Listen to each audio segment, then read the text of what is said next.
Ayan, ang ganda sana dito maligo mga kagalaw, kaya lang madumi yung katabing sapa. Dito kami naliligo. Ayan. Nilagyan lang namin ng bato para patungan ng mga damit na lalabhan. Ayan.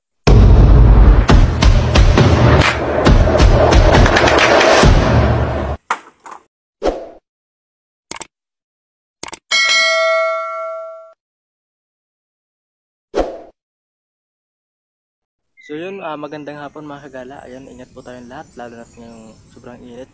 Ayan, samahan niyo ako mga kagala. Punta tayo dun sa pinaliliguan natin. Kaya lang, baka merong kalabaw, kaya tingnan natin kung merong kalabaw naman sa taas. Ayan, pakita ko rin sa inyo kung gaano na konti yung tubig dun sa pinapaliguan namin kasi gawa ng sobrang init ng panahon. So ayan na, tara, samahan niyo ako mga kagala. Sabay-sabay nating puntahan yun. Tara, let's go. Ayan, dito na tayo sa baba ng bundok. Ayan, kaunting lakad pa. Mararating na natin yung paliliguan natin. Kaya lang ang problema, baka meron namang kalabaw sa itaas. Kaya maliligo ako na may kalabaw sa itaas. Pero sabay-sabay nating puntahan yung kalabaw kung saan sila pansamantalang nilalagay ng may-ari para mawala yung init sa katawan nila. Samahan niyo ako mga kagala. Ayan, kung napapansin niyo mga kagala, ayan, malaki yung tubig dito sa baba. Ayan, pero sa taas kaunti na lang kasi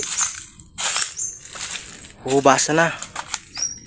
Pawalan ng pawalan yung tubig, lalo at sobrang init ng panahon ngayon. Ayan, kung napapansin niyo, malaki yung tubig dito kasi ayan, hindi low tide. Nawawala yung tubig dito kapag low tide lang mga kagala, no? Ayan.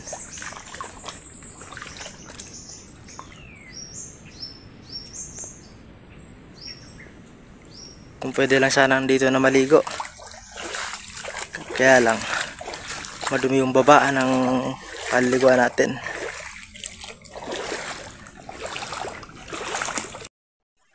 Ayan, nandito na tayo sa baba ng paliliguan natin. Sa taas tayo maliligo ngayon. Ayan, tingnan nyo naman mga kagala, kaunti na lang yung dumaldaloy na tubig, at saka dito halos naharangan na ng mga malalaking bato.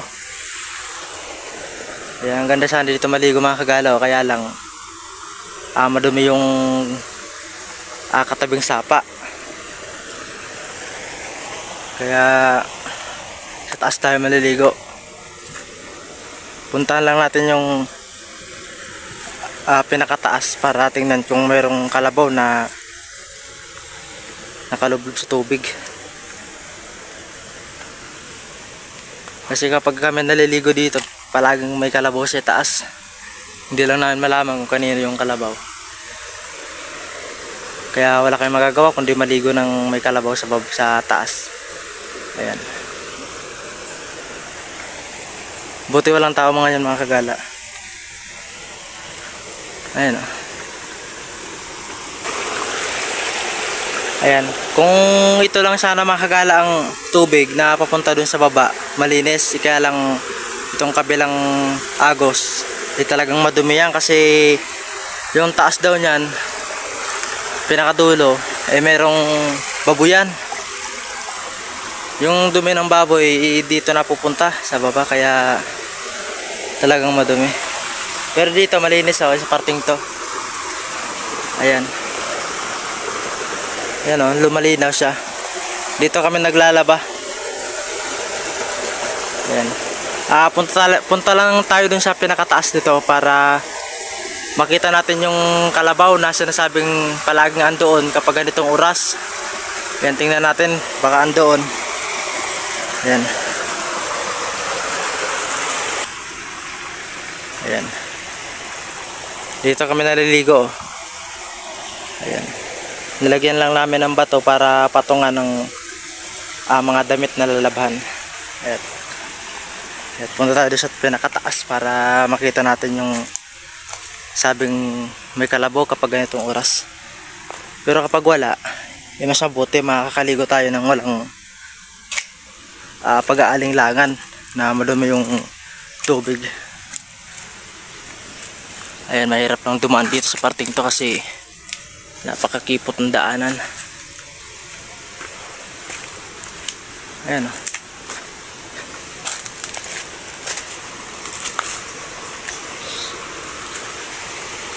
Ayan, oh. Kapag hindi summer mga kagala, ang tubig na yan kung mapapansin nyo, abot dito sa taas nito. Kaya lang ngayon sobrang init, kaya yan tingnan nyo, konti na lang yung umaagos papunta sa baba. Talagang hindi makakadaan yung mga malaking dahon. Ayan, punta tayo dito sa taas kasi dito daw yung may kalabaw. Yun, mabutit wala mga kagala. Salamat naman kasi walang kalabaw ngayon na nakalagay dito. Ayan, oh. Dito doon nakakalagay yung kalabaw. Dito sa parting to. Ayan, nakaligo tayo ng walang iniisip. Ayan. Ito, dito nila tinatali yung kalabaw nila para dito maligo sa baba nito. Ayan, pero tingnan nyo, merong tayo ng kalabaw na nasa ilalim.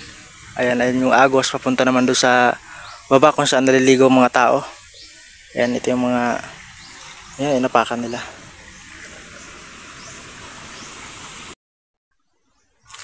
Buyan mga kagala, buti walang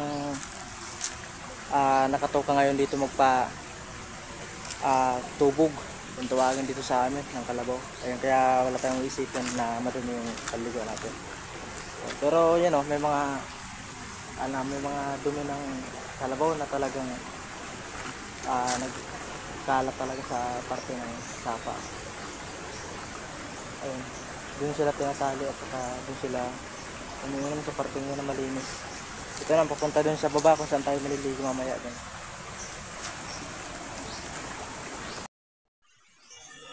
Ayan, balik na tayo dun sa baba kung saan tayo nanggaling kanina para maligo na. Ayan, tingnan lang natin yung inakita nila papunta sa taas. Grabe ang taas, oh. Tingnan yun mga kagala. Nakakaya pa ba dumaan dito ng kalabaw? Grabe ang lala ng pagkaakyat dito. Ayun, oh. Kung inabutan natin yung kalabaw dito mga kagala, siguro yung makikita nyo yung kalabaw tatlo, kasi tatlo yung parating dito pinapaliguan. Ayan. Yung may-aring makakapanood nito, ayan, pakiisip-isip na lang po na kung pwede ilipat mo yung kalabaw mo. Huwag dito kasi maraming naliligo sa baba at saka naglalaba. Ayan, baka magkasakit pa sila sa balat kung anong kain ng kalabaw at saka yung ihi nila. Mahirap na. So yun, shoutout na lang sa'yo, ma. Ayan, pakalipat na lang doon sa baba nito.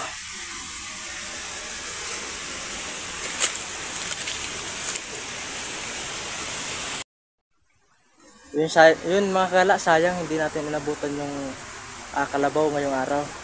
Baka bukas sakali sila dalhin dyan. Yun, maraming salamat sa panonood. Kung nag-aabot ka hanggang dito sa dulo ng video na to, pa-like and share na lang po mga kagala. Yan, maraming salamat. Ingat po tayong lahat. God bless.